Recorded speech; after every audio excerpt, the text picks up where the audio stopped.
참예수님, 오늘은 5월 25일 부활 제7주간 목요일입니다. 햇빛 이야기로 강론하겠습니다. 지구에 사는 모든 생명체들을 위해서 하느님께서 주신 네 번째 축복은 햇빛입니다.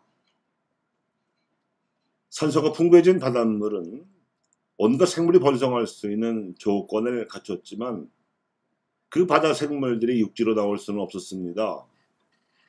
왜냐하면 육상에는 자외선을 함유하고 있어서 해로운 햇빛이 내리쬐고 있었기 때문입니다.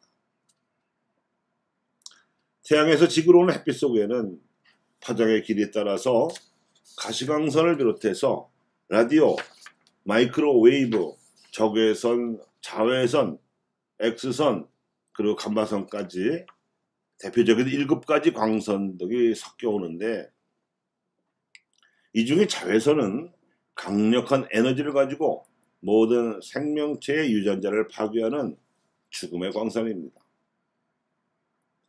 지금으로부터 5억 년 전까지는 이 자외선을 막아줄 수 있는 보호막이 없었기 때문에 바닷속에 살던 생명체들이 바다를 떠나서 육지에 올라오면 이 자외선에 쏘여 죽어서 바닷속에 머물 수밖에 없었습니다.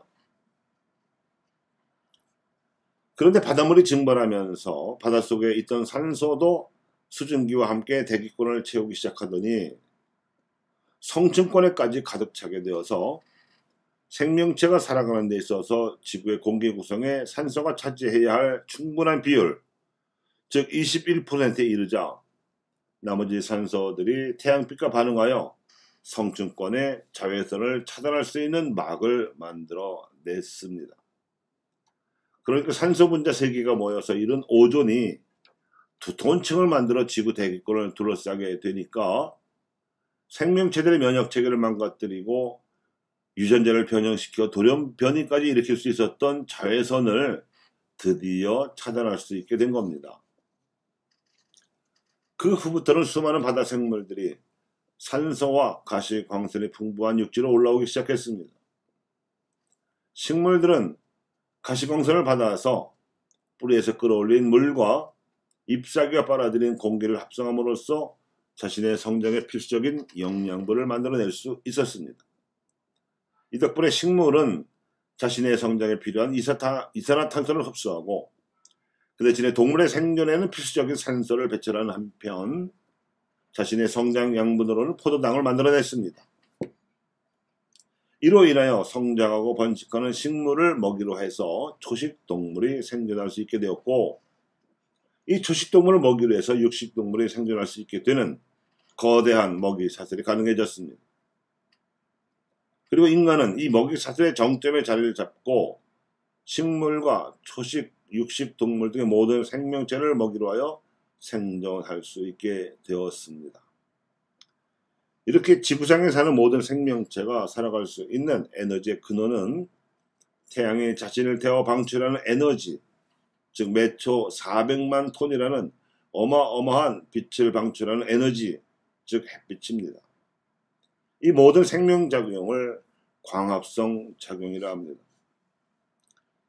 이 방식은 예수님의 존재와 그분의 인류의 구원을 위하여 인간과 맺는 관계 양식에 대한 탁월한 비유가 되어줍니다. 식물이 햇빛과 물 그리고 이산화탄소를 합성하여 이루는 광합성 작용은 하느님께서 예수님을 통하여 인류와 맺고 계시는 관계 양식, 즉 성체 성사를 훌륭하게 비유하는 소재입니다. 여기서 식물에 내리쬐는 햇빛은 무상으로 주어지는 예수님의 삶에 비유될 수 있고, 식물이 흡수하는 공기 중에 이산화탄소는 죄와 사랑을 모두 품고 있는 세상의 현실에 비유될 수 있으며, 그리고 식물이 자기 뿌리에서 끌어올린 물은 그리스도인들이 자신의 기업과 묵상에서 길어올린 체험과 사색에 비유될 수 있습니다. 또한 광합성 작용의 결과로 공기 중에 배출되는 산소는 성체 성사에 참여한 그리스도인들이 거룩한 변화를 이룩하기 위해 노력하는 가운데 세상에 발생을 하는 그리스도의 향기에 비유될 수 있을 것입니다. 프란시스코 교황님께서는 찬미 받으소서 배칙 236항에서 이렇게 말씀하셨습니다. 창조된 모든 것이 최상으로 고양되는 곳은 성체성사입니다. 하나님께서 스스로 사람이 되셨고 자신을 피조물을 위한 양식으로 내어주셨음을 성체성사에서 기념하기 때문입니다. 성체성사는 사랑에 흘러넘치는 핵이며 생명이 마르지 않는 핵입니다.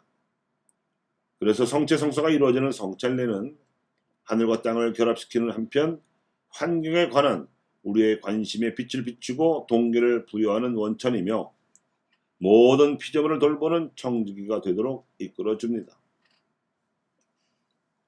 예수님께서도 나는 세상의 빛이라고 계시하셨고 제자들에게도 당신처럼 세상을 비추는 빛이 되라고 당부하셨습니다. 여기서 빛의 역할은 어둠을 비춰주는 일뿐만 아니라 에너지를 제공하는 일도 포함됩니다. 그래서 조명과 충전의 역할로서 예수님께서는 인간을 위한 생명을 비추시고 교회 또한 그래야 합니다. 예수님을 빛에 비유할 수 있다면 하나님께서는 그 빛을 보내는 태양에 비유되실 수 있습니다. 150억 년 전 시간의 역사가 시작된 이래로 지금까지 끊임없이 그리고 무한할 정도로 자신을 태워서 빛을 내보내고 있는 태양은 지구의 생명체들을 생존 가능하게 해주는 모든 에너지의 원천으로서 창조주 하나님께서 모든 피조물들을 위해서 하고 계시는 역할을 상징합니다. 공동의 집인 지구를 온갖 생명 있는 것들에게 마련해 주신 주님 찬미 받으소서. 땅과 물과 공기와 햇빛을 무상으로 베풀어 주신 주님 찬미 받으소서. 성체성사를 마련해 주신 주님 찬미 받으소서. 교우 여러분, 지구의 온난화 현상이 위험한 것은 인류가 화석 연료를 사용할 때 배출되는 탄소의 양이 증가하면 태양열을 붙잡아서 기온이 상승하고 이상기후가 발생하기 때문이기도 하지만 대기 중 산소와 결합된 이산화탄소가 오존층을 파괴해서 지구를 죽음의 땅으로 만들 수 있기 때문입니다.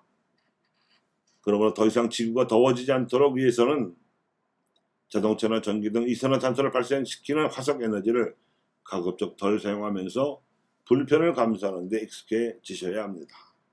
감사합니다.